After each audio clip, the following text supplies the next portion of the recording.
Kube nje ukuphatha izintambo zoMkhandlu waseTshwane okwesikhashana nobekukhungethwe ngukuxokozela. U-Makwarela ke waqokwa njengemeya yase-Tshwane mhla zingamashumi amabili nesishiyagalombili kuNhlolanja. Ezinsukwini eziyisikhombisa ezalandela wakhishwa esikhundleni sobumeya. Uphinde wabuyiselwa ezinsukwini ezimbili ezalandela. Emahoreni ngaphambi kokuba aphume, uDokotela U-Makwarela ukhuluma nabezindaba ngokukhulu ukuzethemba. I know that there's a whole lot of noise as to whether the letter is authentic or not, but be that as it may, the matter is under investigation. My lawyers are also on it. Emva kwamahora ambalwa, umangaze abaningi wesule esikhundleni emva kokuhambisa isitifiketi somgunyathi kumphathi wedolobha uMhla. uMhla unxuse ithimba lezomthetho kuba liphenya ngobuqotho bencwadi.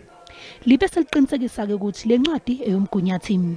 We now know that the Office of the Chief Justice has confirmed in writing that that office never, or rather the office of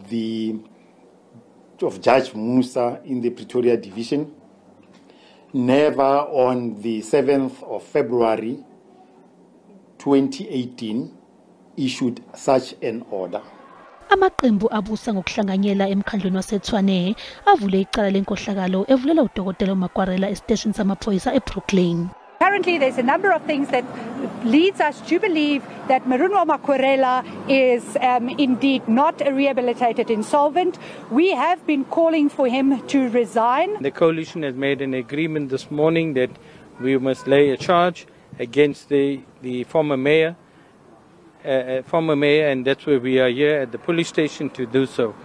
uDokotela uMakwarela waqokwa iqembu i-ATM wavotela ngokwesekwa i-EFF, ANC, Action SA kanye namanye amalungu e-DA. Wathola amavoti ayi-112 wahlela bencintisana naye uCelia Brink. We thought he's an honest person, he's a clean person, he's holding a PhD. So that's why it was easy for us to work with him, because I mean, we have said from the onset that as the ANC, we are not interested in the mayoral chain, because we want to afford the smaller parties an opportunity to prove themselves. uDokotela Makwarela uphinde wesula eqenjini iCope igxeke kakhulu amaqembu abusa ngokuhlanganyela ngokungamvezi obala uMakwarela ngesikhathi esasebenza nawo.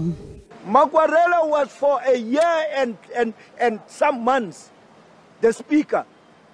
Under them, they never raised this issue that they raised immediately after Makwarela resigned. What we want to apologize to, number one, are the people of Tshwane, because he was supposed to serve the people of Tshwane and do that which we said, and the people of Tshwane as a whole said he must do.